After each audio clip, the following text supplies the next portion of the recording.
Hello friends, 7वीं से 10वीं JPSC के इंटरव्यू में मेरे क्या क्या ब्लंडर्स थे उस पर यह वीडियो है। परसों जो मैंने वीडियो अपलोड किया था उसमें कुछ कमेंट्स में क्वेश्चन आए थे कि ऑब्जेक्टिव मेरे कितने सही थे। तो मैं बता दूं वो 51 मेरे क्वेश्चन थे पेपर वाइज। किसी में 12, किसी में 14 और साइंस में शायद 13-14 में पूरा जोड़ा था तो वो 51 थे 80 में, जो कि अच्छे नहीं कहे जाएंगे। ये अगर 60 प्लस के आसपास होते तो अच्छे कहे जाते हैं। ऑब्वियसली ये अच्छा क्वेश्चन का रेंज नहीं था। दूसरा पूछा गया था कि जनरल कट ऑफ क्या हो सकता है मेंस के लिए, इंटरव्यू कॉलिंग के लिए। तो 520 से 525 मैंने कमेंट सेक्शन में लिखा था, ये जनरल का होगा कट ऑफ। इसी के अनुसार नीचे आप लोग कुछ कुछ माइनस कर लीजिएगा तो कैटेगरी वाइज हो जाएगी। अब हम आते हैं अपने मिस्टेक्स के बारे में। देखिए, टोटल मेंबर 3 थे मेरे बोर्ड में। जो चेयरमैन थे वो बीच में बैठे थे, एक राइट और एक लेफ्ट में बैठे थे। मुझे टोकन मिला था। टोकन के बाद एक आदमी आया, वो ऑर्डरली थे शायद, और उन्होंने कहा कि चलिए। मैं अंदर गया। अंदर जाने के बाद बहुत नॉर्मली उन्होंने हमको कहा कि बैठ जाइए। मैं बैठ गया था। तो सबसे पहले चेयरमैन सर ने क्वेश्चन शुरू किए थे। उनका पहला प्रश्न था कि झारखंड के दूसरे राज्यपाल का नाम बताइए। मुझे कहीं से भी याद नहीं था, मैं सिर्फ पहला राज्यपाल का नाम याद था, एम रमा जोइस। ये वेद मारवा मुझे याद नहीं था। मैं यहाँ पे पहला समझ करके तुरंत आंसर कर दिया कि एम रमा जोइस। ये मेरा पहली गलती थी। पहला क्वेश्चन आंसर भी गलत हो गया। फिर उसके बाद उन्होंने एक दूसरे प्रश्न के तहत चेयरमैन साहब ने एक स्टोरी सुनाई। वो पॉलिटिकल स्टोरी थी। उसमें वो उम्मीद कर रहे थे किसी वो मुख्यमंत्री, पास्ट मुख्यमंत्री का उन्होंने कहानी सुनाया, पॉलिटिकल स्टोरी। बस 2 या 4 लाइन थी, मुझे वो भी याद नहीं है। उसके बाद से बोला कि बताइए यह किस सीएम पे फिट होता है ये स्टोरी। मुझे कुछ नहीं समझ में आया। मैं सोचा कि यार पहले सीएम का नाम ले लेते हैं। मैंने पहले सीएम का नाम ले लिया, वो गलत था। फिर उन्होंने बोला कि ये मधु कोड़ा हैं, मेरा ये भी गलत हुआ क्वेश्चन। इसके बाद से उन्होंने तीसरा प्रश्न पूछा, फिर एक सीएम की स्टोरी उन्होंने सुनाई। यहाँ पे मैंने सॉरी बोल दिया कि नहीं ये सर मुझे नहीं पता है। ऐसे चलता रहा। फिर उन्होंने अगला प्रश्न पूछा कि आप मैट्रिक यहाँ से हैं, इंटरमीडिएट पटना कॉलेज से हैं, बिहार से, इलाहाबाद यूनिवर्सिटी से आपका ग्रेजुएशन है, आप यूनिवर्सिटी में कैसे चले गए इलाहाबाद यूनिवर्सिटी में ग्रेजुएशन करने के लिए। तो मैं इसका सोचा ही नहीं था आंसर। मैं तपाक से बोला कि मेरे अंकल वहाँ पे थे और मैंने उनके मुंह से सुना था कि वहाँ पे एजुकेशनल बैकग्राउंड इलाहाबाद यूनिवर्सिटी का बहुत अच्छा है, तो इस नाते मैं वहाँ पे चला गया। तो ठीक है, वो इस प्रश्न से उन्होंने कन्विंस हुआ। फिर 1 या 2 प्रश्न उन्होंने और किया, वो मुझे एग्जैक्टली याद नहीं। और उसके बाद से अपने राइट में उन्होंने कहा, इशारा कर दिया कि सर आप पूछिए। वो रिटायर्ड IPS थे। उन्होंने मुझसे प्रश्न शुरू किया। उन्होंने बोला कि क्रिकेट खेलते हो, सीधे ऐसे ही। तो मैं बोला नहीं, क्योंकि मुझे क्रिकेट में रुचि भी नहीं है। लेकिन हाँ, मैं तुरंत इसी लगले यहाँ पे मैं बोल दिया कि सर मेरी रुचि क्रिकेट में नहीं है, लेकिन एग्रीकल्चर और एनिमल हस्बेंड्री में है। तो उन्होंने कहा अच्छा गुड, इस तरह बोला। फिर उन्होंने एग्रीकल्चर से प्रश्न उठाना शुरू कर दिया। उनका अगला प्रश्न था कि व्हाट इज रोडेंट, रोडेंट क्या है, इसको बताओ और कुछ एग्जाम्पल दो। तो मैं बता दिया कि सब सिंपली जो कुतरने वाले जो जीव होते हैं उनको रोडेंट बोलते हैं। जैसे कि चूहा हो गया, स्क्वायरल हो गया, बीवर हो गया। बीवर मैं वहाँ नहीं बोला था, मुझे बाद में पता चला। तो कहें ठीक है। फूड स्टोरेज के बारे में उन्होंने पूछा कि फूड स्टोरेज को बेहतर तरीके से कैसे भंडारण किया जा सकता है। मैंने बोला कि सर उनको अच्छे तरह से डिब्बा बंद करके भंडारण से पहले उनको सुखाया जाए, मॉइस्चर कंटेंट को जितना मिनिमाइज़ किया जाए वो बेहतर तरीके से भंडारण होंगे ऐसे। तो उन्होंने कहा ठीक है। इसके बाद से अगला प्रश्न उनका था कि 3 कृषि कानून, उस समय बड़ी जोर शोर से 22 में कृषि आंदोलन, वो 3 कानून के खिलाफ दिल्ली बेल्ट में, इधर मेरठ दिल्ली बेल्ट में, हरियाणा बेल्ट में बहुत आंदोलन चल रहा था, आप लोग सुने होंगे। तो उन्होंने बोला कि 3 कृषि कानून के बारे में बताओ। तो मैं तो 2 कानून बता दिया, लेकिन तीसरा मुझे नहीं पता था। उन्होंने बोला कि तीसरा बताओ। 1 बार 2 बार जिद किया, मुझे नहीं पता था, मैं सॉरी बोल दिया। चूँकि ये हमने यहाँ लैग किया, इसलिए लैग किया क्योंकि मैं उनको पता था कि एनिमल हस्बेंड्री और एग्रीकल्चर मेरी हॉबी है। तो ये मेरी गलती थी, मुझे तीनों कानून पता होना चाहिए था। फिर अगला प्रश्न था कि what is the causes and reasons of low productivity in agriculture. तो मैंने 2-4 जो भी है कि टूल हमारे ऑब्सोलेट हो चुके हैं, अवेयरनेस लेवल है, सोइल हेल्थ हम नहीं ध्यान देते हैं, एक्सेसिव यूज ऑफ फर्टिलाइजर, ये सारी चीज़ें हमने ये बताया। तो कन्विंस हुए। फिर उसके बाद से एक कोई और प्रश्न पूछे थे वो एग्रीकल्चर से ही संबंधित, तो मैं वहाँ उसका भी आंसर दिया था वो, लेकिन वो प्रश्न मुझे याद नहीं। फिर उसके बाद से 3rd मेंबर की तरफ उन्होंने इशारा किया। इस दौरान मैंने एक चीज़ महसूस किया कि वो लोग लगातार घूरते हैं। जैसे जो भी कैंडिडेट जाता है या जाती है, उनके घूरने का रीज़न होता है कि वो बाकायदे आपको रीड करते हैं या स्कैन करते हैं, तो उसको लेकर के परेशान नहीं होना है। अब इसके बाद मेरी गलतियाँ क्या हुई और भी मैं अगले वाले में बताऊँगा, अगले मतलब इसी वीडियो में बताऊँगा अगले। तीसरा मेंबर, उन्होंने, चूँकि मेरा ग्रेजुएशन में फिलोसफी सब्जेक्ट था इलाहाबाद यूनिवर्सिटी में, तो उन्होंने हमसे पूछा कि अद्वैतवाद क्या है। तो मैंने बताया कि जहाँ जीव और ब्रह्म का मिलन हो जाए या उनके बीच की रेखाएं, सीमाएं मिट जाएं, तो वो अद्वैतवाद होता है और इसके प्रतिपादक शंकराचार्य थे। कन्विंस हुए उन्होंने। फिर वो ओल्डेस्ट फिलोसॉफिकल स्कूल पे चले गए। ओल्डेस्ट फिलोसॉफिकल स्कूल से उन्होंने पूछा कि सबसे पुराना दर्शन कौन सा है, तो मैंने बताया सांख्य। वो कन्विंस हुए, ठीक है। इसके प्रतिपादक उन्होंने पूछा, ये भी बता दिया कपिल मुनि। इसके बाद अगला प्रश्न था, प्रोपाउंडर भी उन्होंने पूछा था, मैंने बता दिया। फिर योगा, सिंपल फिलोसफी में कोई ज़्यादा टफ नहीं पूछ रहे थे। फिर भारतीय दर्शन वेदांत के बारे में उन्होंने पूछा, वो बताया। योगा के बारे में पूछा, पतंजलि क्वेश्चन उन्होंने पूछा, वो भी मुझे याद नहीं, लेकिन उसका आंसर हमने सेटिस्फैक्टरी दिया था। अब इस दौरान मैं बता रहा हूँ, बीच में क्या हुआ कि जब थर्ड मेंबर मुझसे क्वेश्चन आंसर कर रहे थे, क्वेश्चन आंसर सेशन चल रहा था, तो जो उस बीच चेयरमैन सर उठ करके वो मेरे पीछे चले गए, क्योंकि पीछे एक अलमीरा लगी थी बड़ी सी। उन्होंने उस अलमीरा को खोला और खोल करके उसमें से कुछ सामान वामान निकाले, खोटर फोटर करने लगे, क्योंकि मेरा ध्यान उधर चला गया था। और फिर 1 मिनट या 40-50 सेकंड के बाद आकर के मेरे सामने बैठ रहे हैं, और पूरे सेशन में वो मुस्कुराते रहे। वो मुस्कुरा बहुत रहे थे। दरअसल वो ये कह रहे थे कि नंबर तो मैं तुमको देने वाला हूँ नहीं, और मुस्कुरा रहे थे, और मैं उसको उल्टा समझ लिया था। तो खैर ये एक बात थी। ये हमारा पूरा सेशन रहा। 16 से 18 प्रश्न रहे। शुरुआत में हमने गलतियां की, एक नहीं, और बीच में एक ऐसा भी हुआ कि हमने कुछ क्वेश्चन का आंसर तपाक से दिया। बेशक वो आंसर सही थे, जैसे कि फिलोसफी वाले जो प्रश्न चल रहे थे कि, लेकिन आपको अगर आंसर पता भी है तो आप थोड़ा सा 4, 5, 6, 7 सेकंड का ब्रेक लीजिए और फिर बताइए। अब आते हैं इस पूरे सेशन में जो मिस्टेक्स हुई मेरी, मैं यूनिफेशियल फोकस रह गया। जैसे कि जब जितना देर तक अगर कोई मेंबर को पूछ रहा है, जैसे चेयरमैन सर पूछ रहे थे, तो उस दौरान मैं पूरे सेशन उन्हीं को देखता रह गया। हालांकि ये बहुत डिसाइडिंग ब्लंडर नहीं है, लेकिन कोशिश कीजिए कि आप लोग बीच बीच में जो राइट और लेफ्ट में बैठे हैं उनको थोड़े से सेकंड के लिए नज़र घुमा लीजिए, नॉर्मल आई साइट में। इंस्टेंट आंसर किया मैं कुछ क्वेश्चन में, वो है। और शुरू में जहाँ मुझे चुप हो जाना चाहिए, जैसे उन्होंने दूसरा राज्यपाल का नाम पूछा, तो मुझे एम रमा जोइस बताने की जगह पे मुझे वहाँ पे साइलेंट हो जाना चाहिए था या सॉरी बोलना चाहिए था। लेकिन गलती क्या हुआ कि मैं समझा कि वो मुझे पहला नाम पूछ रहे हैं गवर्नर का, तो वो नहीं था, वो वैद्य थे कोई। और एक चीज़ और है, ये भी बहुत डिसाइडिंग नहीं है, लेकिन रीड की जाती है, क्योंकि सूट पे, आपके ड्रेसिंग पे, पहनावे पे भी मार्क्स होते हैं। देखिए, मुझे ये पता नहीं, ध्यान नहीं था, मैं ब्लैक सूट पहना था, अंदर वाइट शर्ट था और कंप्लीट ब्लैक टाई हो गई थी। तो ये भी मेरा एक गलत तरीका था, मुझे इस बात का आइडिया नहीं था। जैसे कि टाई जो है आपका थोड़ा कंट्रास्ट होना चाहिए, और वो कोशिश करिए कि वो थोड़ा चेक में हो, या ऐसे लाइनदार हो, वर्टिकल। ये हो गई थी। और शुरू में जितने भी हमारे पर क्वेश्चन आए, वहाँ पे मैं थोड़ा सा जल्दीबाजी दिखाया, ये भी कारण थे बीच बीच में। और मैं आंसर करने के समय, जब मैं आंसर कर रहा था, तो मेरा मुंह थोड़ा ऊपर ऐसे उठ जाता था। हालांकि मैं मॉक में मुझे इशारा किया गया था कि आप अपने मुंह को थोड़ा सा आई साइट में रखिए, एकदम नीचे करिए, तो मैं वो कर देता था। तो ये छोटे छोटे मेरे मिस्टेक्स थे जो मैंने अभी आपके सामने रखा। होप करता हूँ कि आप लोग इससे कुछ समझ पाए होंगे। और फिर अब आते हैं, ये तो हमारे इंटरव्यू के समय के मिस्टेक्स हो गए। दूसरी चीज़ कि इंटरव्यू से पहले मिस्टेक्स बिफोर इंटरव्यू, यहाँ पे ये है बिफोर इंटरव्यू। वो क्या क्या मिस्टेक्स थे मैं बता देना चाह रहा हूँ कि 7 से 10 दिन पहले मैं उड़ान पब्लिकेशन की बुक लिया था, वो मोटी सी, जो कि हमने पीटी और मेंस के समय भी पढ़ा था। बहुत अच्छी किताब थी, नो डाउट। उड़ान की किताब लेकर के हमने 7 से 8 दिन उसको पहले पेज से लेकर के आखिरी पेज तक पढ़ा, जो कि ज़रूरत नहीं थी, उसकी ज़रूरत ही नहीं थी। क्यों नहीं थी? क्योंकि उड़ान की क्षमता जो है, या उड़ान की तैयारी है पीटी मेंस की, वो तो एग्जाम में हो चुका था पीटी मेंस में। तो फिर उस किताब को उठा करके एसपीटी सीएनटी पढ़ने का क्या मतलब है? मैं एसपीटी के शायद कुछ 200 समथिंग आर्टिकल्स थे, उसमें से 40-50 आर्टिकल पूछ दिया, क्योंकि मुझे एक सीनियर बता दिया था कि रजनीश तुम एसपीटी पढ़ लो, सीएनटी पढ़ लो, वो ज़रूर पूछते हैं। हालांकि मुझे वहाँ पे अपना कॉमन सेंस लगाना चाहिए था। फिर सीएनटी आते हैं, सीएनटी हो गया, उसमें 200, और एसपीटी में संथाल परगना टेनेंसी में लगभग 50+ आर्टिकल है, तो उसमें से भी मैंने 8-10 आर्टिकल, वो खुटकट्टी, ये सब मैं करने लगा।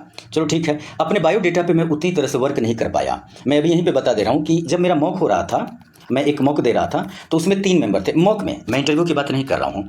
उस मॉक में एक करीब 40 साल के थे, एक करीब 30-35 साल के थे, और एक करीब 60-65 साल के थे। तो 30-35, 40-45 वालों ने नॉर्मल इंटरव्यू लिया, इधर की बात उधर की, बस वो चला। वो लोग यही बोलते रहे कि नहीं ठीक है, आप अच्छा है, ऐसा, हाँ एकदम ऐसे करिए। लेकिन जब मॉक में दे रहा था अपने एक्चुअल इंटरव्यू से, तो उसमें जो 60-65 साल वाले मेंबर थे, वो हमसे पूरी तरह से फिलोसॉफिकल क्वेश्चन कर रहे थे उस दिन, जब मैं अपने इंटरव्यू से 2 दिन पहले मॉक दे रहा था रांची में। उन्होंने पूछा फिलोसफी, उन्होंने ही पूछा द्वैत क्या है, योग के प्रतिपादक बताइए, चारवाक के बारे में बताइए। तो मैं मन में सोच रहा था कि यार इंटरमीडिएट का, ग्रेजुएशन की चीज़ें हैं, ग्रेजुएशन में छोड़ के फिलोसफी कौन पूछता है, फिलोसफी रियल लाइफ में क्या योगदान है। लेकिन देखिए, यहाँ पे एक चीज़ हम लोगों को सीखने को मिलता है कि उसमें मॉक में जो 60-65 साल के जो मेंबर थे, एक्चुअल में वो जानते थे शायद दुनियादारी। और देखिए, हमारा लगभग 40 से 50% जो इंटरव्यू है वो फिलोसफी पे बेस्ड हो गया। तो इसीलिए मॉक को कभी भी लाइट नहीं लेना चाहिए, सीरियस लीजिएगा। अभी हम मॉक के बारे में बात करते हैं कि अब आप लोग को मॉक में क्या देखना है। आते हैं 3 मेंबर की कैटेगरी। अब यही मैं बता दूं, ये तो मैं अपनी ब्लंडर बता दिए सारे। मैं कोशिश कर रहा हूँ वीडियो बहुत छोटा हो, आप लोग का टाइम ना जाया जाए। 3 मेंबर की कैटेगरी होती है। मैंने महसूस किया कि जो आपको पूछा जाएगा, एक मेंबर क्या होते हैं कि वो बड़ा एनालिटिकल प्रश्न उठा करके पूछते हैं। एक होते हैं थोड़ा प्रैक्टिकल रहते हैं, वो करंट बेस्ड पूछ देंगे, और एक होता है वो दोनों का कॉम्बो डेवलप करके पूछते हैं। मैं भी अपने इंटरव्यू में यही चीज़ महसूस कर रहा था। एक जो मेंबर थे जो आईपीएस थे रिटायर्ड, मुझे ऐसा लग रहा था कि वो बहुत एनालिटिक्स कर रहे हैं, बहुत सही है, वो एनालिसिस कर रहे हैं, वो पूछ रहे हैं चीज़ों को। जो लास्ट में मेंबर थे फिलोसफी वाले, वैसा लग रहा था जैसे मुझे सपोर्ट कर रहे हैं। और जो बीच में मेंबर बैठे थे चेयरमैन मिस्टर जमाल अहमद, वो मतलब मुस्कुराते थे, पूछते थे, उनका पूरा पॉलिटिकल था, वो स्टोरी सुना सुना करके पूछते थे। हाँ, मुझे अब स्मरण आ रहा है कि मेरा 15 से 20 मिनट के आसपास चला था। कोर्डियल था, शुरू में मैं ब्लंडर किया था, लेकिन लास्ट तक चलते चलते बहुत वो लोग मुस्कुराए थे और मुझे विदा किए थे। ठीक है, आप जा सकते हैं। मैं उठा चला आया। अलग बात है मुझे 40 मार्क्स मिले, ठीक है, मैं इसी मार्क्स के लायक उनको दिखा, उन्होंने मुझे दिया। अगर मुझे वो 50-60 भी दे देते तो भी मेरा सिलेक्शन नहीं होता, तो भी मैं 25 से 30 मार्क्स से छट जाता। लेकिन हाँ, 50-60 अगर मुझे मिले होते तो मार्कशीट देखने में मुझे अच्छी लगती और आप लोगों को भी दिखाने में अच्छी लगती। चलिए, ये सब सारी बातें हो गई। अब मैं कुछ अपने सजेशंस पे बात करूँगा, ये बहुत इंपॉर्टेंट है इस पार्ट का। देखिए, मेरा सजेशंस है कुछ। मेरा पहला सजेशन है, जब आप लोग मॉक दीजिएगा तो ये संख्या 2 से 4 होना चाहिए, क्योंकि इससे ज़्यादा वक्त भी नहीं मिलने वाला है आप लोगों को। और कहीं एक ही जगह जा करके देना है, कहीं एक जगह, बहुत ज़्यादा नहीं जाना है, क्योंकि आप लोग 2-4 जगह जाएंगे तो मौलिकता चली जाएगी। कुछ फंडामेंटल्स होते हैं, क्योंकि 2-4 जगह जाने से वो लोग 8 से 10 चीज़ें आपके कौन से बता देंगे पर्सनैलिटी की, तो उसमें क्या होगा कि आप निखरने के बजाय बिखर जाएंगे। तो सिर्फ एक जगह मॉक करना है। मॉक में कुछ वो लोग कमियां बताते हैं, जैसे मेरी कमी थी, जब मैं मॉक दे रहा था तो मैं अपना जूता जो है वो पूरे ज़मीन पे नहीं बैठा पा रहा था। जैसे नहीं होता है पंजे पे जूता और एड़ी को ऊपर कर दें, वो पहला वो सुधार हुआ। दूसरा, मैं मुंह ऊपर करके बात करता था, तो उन्होंने मुझे बोला कि आप माउथ को नीचे लाइए, लेवल पे लाइए। मैं वो किया। ड्रेसिंग जो होती है, ड्रेसिंग में भी क्या है कि जो आप सूट पहनेंगे उसका पॉकेट का जो कवर होता है उसको बाहर कर देना है। ये छोटी छोटी चीज़ें आपको बताया जाएगा, या इस वीडियो में भी सुन करके आप लोग उसको अलर्ट होते हैं। गर्ल्स जो कैंडिडेट हैं वो साड़ी पहन के जाती हैं, और वो लोग का साड़ी रहता है वो कॉपर शेड में होता है। मैं देखा कॉपर शेड में ही वो लोग पहन के आती थी झारखंड में, और बाकी उसका सारा जो सेटअप होता है वो, और जूती या सैंडल वो लोग पहन के आते थे। लड़के लोगों को लेदर का शू ही चलता है और ब्लैक शू, और वो कोशिश करिएगा जो शू में जो वो पॉइंटेड होता है ना आगे, वो ना हो, सोवर हो, प्लेन हो, और ज़्यादा पॉइंटेड ना हो। थोड़ा सा पॉइंटेड होगा तो वो चलेगा। और अब मैं जो बताने जा रहा हूँ उनसे, और आप लोग में से 90% लोग शायद नहीं जानते हैं, या उसकी बातें कुछ लोग नहीं करना चाहते हैं। जैसे आप लोग, लड़कों में देखा गया है, बॉयज़ में, और यहाँ गर्ल्स। बॉयज लोग क्या होते हैं, जब कुर्सी पर बैठते हैं तो वो थोड़ा फैल के बैठते हैं। फैल कर बैठने का सेंस है, जो घुटना होता है उसके बीच का गैप बहुत ज़्यादा होता है, 1 फीट, 1.25 फीट, 1.5 फीट नहीं चाहिए। वो ये लेग है, ये जो कुर्सी है मान लीजिए, तो इसको कम करना है। उस के बीच का, घुटना के बीच का जो डिस्टेंस है उसको 5 इंच पे रखिए, 4 इंच पे रखिए, 6 इंच पे रखिए। वो देखने से लग जाएगा। सटाना भी नहीं है, वो भी बहुत awkward लगेगा, क्योंकि नीचे के शू फैल जाएंगे। लड़कियों में एक खासियत होती है कि वो सिमट के बैठती हैं, तो उन लोगों में ये घुटना फैलाने का ऐसा कोई प्रॉब्लम नहीं होता है। तो मैं उम्मीद करता हूं कि जो बॉयज़ कैंडिडेट्स हैं इस चीज़ को रखें, क्योंकि ये बहुत बैड इंप्रेशन डालता है कुर्सी पर। और जब आप कुर्सी पर बैठ जाएंगे, मैं बॉयज़ की बात कर रहा हूँ, तो अपने हाथ को घुटने पर टिका देना है, मतलब ऐसे रख देना है, हथेली अटैच करके। क्यों रख देना है? क्योंकि अगर आप घुटने पे हाथ नहीं रख करके सामने बैठेंगे तो फिर बोलने के क्रम में जब आप कम्युनिकेट करेंगे इंटरव्यू मेंबर से, बोर्ड के मेंबर से, तो आपकी हाथ हवाओं में मतलब फैलने लगेगी, आप लगेंगे वो लीडर की तरह बात करने। तो इस चीज़ से बचने के लिए आपको दोनों हाथों को घुटना पे कर देना है, और रीढ़ की हड्डी जो स्पाइनल है उसको थोड़ा सीधा करके सामने से बात करना है, और पीछे कुर्सी पे आप लोग उलर मत जाइएगा। तो ये छोटी छोटी चीज़ें हैं, मॉक में ये क्लियर हो जाएंगी, ये कहना था। और स्ट्रेट रहिएगा, मैंने ये बता ही दिया। और सबसे बड़ी बात कि जो अभी आप लोग तैयारी कर रहे होंगे इंटरव्यू की, वो करिए, ठीक है, करना है। मैंने बताया था पिछले वीडियो में ही कि न्यूज़पेपर, अखबार पढ़ना है, प्रभात खबर जो रांची पब्लिकेशन का होता है उसको पढ़ना है। और इंटरव्यू के लिए बहुत प्लानिंग और प्लॉटिंग नहीं होती है। आप विश्वास करेंगे, मैं जितना पढ़ा, जो तैयार किया, खूब तैयार किया, मुझे लगा एसपीटी पूछ देगा, सीएनटी पूछ देगा, क्योंकि पीटी में भी मेरे एसपीटी सीएनटी 85 to 90% सही हो गए थे, स्कोर मेरा बहुत अच्छा था। तो मैं अपना जो मैं 100% जो एनर्जी दिया था इंटरव्यू प्रिपरेशन के लिए, वहाँ से पूछा गया 0%। और बिलीव मी, जो मैं 1% जो मैं तैयारी नहीं किया, 0%, वो पूछा गया था 100%, या इसको 90% आप एजम्पशन में कर लीजिए। तो ये एक मेरा अनुभव रहा था। जो आप ड्रेसिंग करेंगे इंटरव्यू में, ये मैं अपनी बातें रख रहा हूँ, बॉयज़ और गर्ल्स के लिए जो पहनना है उसको खूब पहले से ही पहन के चलना है, निकलना है, घूमना है। अब ये नहीं कि लड़के लोग सूट पैंट पहने, शर्ट पहने, टाई लगाएं और कुर्सी पे बैठ गए या रूम में बैठ गए, तो फिर कोई फ़ायदा नहीं है। आप लोग उसको पहन के ऑन रोड डायनामिक होना है। डायनामिक रहेंगे तो फ़ायदा है, वरना कोई फ़ायदा नहीं है। क्यों? क्योंकि एकाएक उस दिन पहने होंगे, मान लीजिए अगर आप लोग पहले पहने हैं तो बहुत पहले पहने होंगे, बहुत लोग या तो फर्स्ट दे रहे होंगे, तो क्या होता है कि जब एकाएक ये चीज़ें पहनते हैं तो ऑकवर्ड फील होने लगता है। इससे बचने के लिए आप लोगों को ये ज़रूरी है कि आप लोग पहले से पहन करके घूमें। बेशक आप निकल जाइए मार्केट में, जहाँ भी हों, दिल्ली हो, रांची हो, इंडिया में कहीं भी हों, आप लोग निकल करके घूमिए। गर्ल्स जो हैं वो जो अपना ड्रेसिंग करेंगी, साड़ी पहनेंगी या शू पहनेंगी, वो जूती या सैंडल जो भी, तो वो लोग कोशिश करें कि वो भी पहने खूब। पहन करके कपड़े को एक बार 2 बार वॉश हो जाना चाहिए। मैं सूट की बात नहीं कर रहा हूँ, सूट तो आप लोग अलर्ट रहेंगे, वो वॉश नहीं करना है, उसको बाकायदे हैंगर में लटका देना है। लेकिन जो कपड़े होते हैं, शर्ट जो होता है अंदर का, उसको खूब बढ़िया वॉश करके 2 से 3 सेट लेना है शर्ट का। सपोज कीजिए गंदा हो जाए उस दिन, और हल्का सा शेड में, जैसे ब्लैक सूट आप ले रहे हैं, चूंकि मैं ब्लैक सूट पहना था तो अंदर व्हाइट लिया था, तो मैं व्हाइट का 2-3 कपड़ा रांची में ही लिया था। वो एक चौक था, मुझे याद आ रहा है, वो भारत नॉनवेज की एक होटल था, उससे आगे बढ़ने पे पुल से मैं धुरुआ में रुका था रांची में। वहाँ से जाने पे मैं पीटर इंग्लैंड के शोरूम में से अपना सूट लिया था। बहुत सस्ता देता है, किफ़ायती देता है। मेरा 11,000 में सूट हो गया था, ब्लैक कलर का ऊपर नीचे, और एक वो लोअर भी दे दिया था। वो लोअर वो बहुत वाहियात था, वो अलग बात है। और फिर मैं जाकर के श्री लेदर के शोरूम से ब्लैक शू लिया था वहाँ पर, तो वो 800-900 का पड़ गया था मुझे के साथ। तो ये करना है। मेरी गलती ये थी कि मैं स्पोर्ट्स शू ही ज़्यादा पहनता हूँ, अधिकांश लोग पहनते हैं। तो जब मैं लेदर शू पहना तो बहुत कम समय में पैर में छाले पड़ गए। तो आप लोग उसको पहन करके घूमिएगा, ये बहुत ज़रूरी है, ये नेसेसरी है। नहीं तो क्या होगा कि उस दिन पहनेंगे, ऑकवर्ड फील होगा, अपने को ही आप लगेंगे देखने। तो एकदम नॉर्मल हो जाना है, सहज हो जाना है, सामान्य हो जाना है। कपड़े को खूब गंदा करके वॉश कर लेना है और फिर पहुँचना है इंटरव्यू देने। लड़के लोग जो जूता पहनेंगे, कोशिश करेंगे कि मोजा जो है, सॉक्स, वो बहुत कंट्रास्ट ना हो, जैसे ब्राउन हो, ब्लू हो, मिक्स्ड हो, वो चलेगा। वाइट, ये सब इस तरह का ब्लेंडर नहीं करना है, नंबर काट दिया जाएगा। क्योंकि ड्रेसिंग के बारे में कहा भी जाता है कि if you are well dressed then you are addressed. अगर आप अच्छा पहनावा किए हैं तो वही आपका परिचय होता है। इस बात को हमेशा स्मरण रखना है, क्योंकि अगर आप ड्रेस्ड अच्छे से नहीं हैं तो ये बताता है कि आप लापरवाह या केयरलेस टाइप के व्यक्ति हैं। लाइफ को लेकर के आप सीरियस और रिस्पॉन्सिबल नहीं हैं, तो इसका बहुत बैड इंप्रेशन जाता है इंटरव्यू में। नेक्स्ट में हम बात करते हैं कि देखिए, पर्सनैलिटी डेवलपमेंट जैसी कोई चीज़ होती नहीं है। अब 8-10 दिन में कोई नहीं कर सकता है पर्सनैलिटी डेवलप, या भी समझते हैं, समझती हैं। तो जो आपका चला आ रहा है, बस उसी में थोड़ा सा अलर्ट होकर के जाना है। और लास्ट टाइम पे बहुत से कोचिंग इंस्टीट्यूट क्या करती है कि वो क्रैश कोर्स, किसके लिए? इंटरव्यू के लिए। तो देखिए, इंटरव्यू में कोई क्रैश कोर्स जैसी चीज़ें नहीं होती है। क्या होता है? बस आपका पर्सनैलिटी होता है, बायोडेटा होता है साथ में, और हॉबी पे थोड़ा सा वर्क होता है, और उसके बाद सबसे इंपॉर्टेंट होता है आपका कॉन्फिडेंस। इतना ही लेकर के जाना है, मुस्कुराता हुआ चेहरा लेकर के इंटरव्यू बोर्ड में एंट्री लेना है, और 10, 15, 20 मिनट की जर्नी तय करके बाहर आना है, बहुत बेहतर होगा। एक बात और मैं कहना चाह रहा हूँ कि आप लोग कभी भी, कोई भी हो, आप लोग कभी भी उस आदमी से गाइडेंस मत लीजिए जिसको कि इंटरव्यू का अनुभव नहीं है।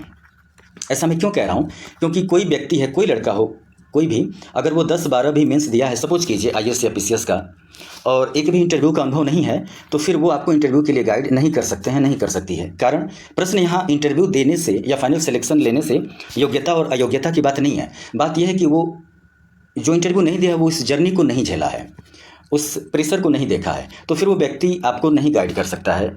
इस बात को आप समझ लीजिएगा। मेरा यहाँ कहने का मतलब है, मैं पॉइंट इसलिए कर रहा हूँ कि वक्त बहुत कम है और समय बहुत इंपॉर्टेंट है, और समय कम भी है। तो आप लोग कहीं भी इन चीज़ों को के कारण अपना समय ना खराब करें।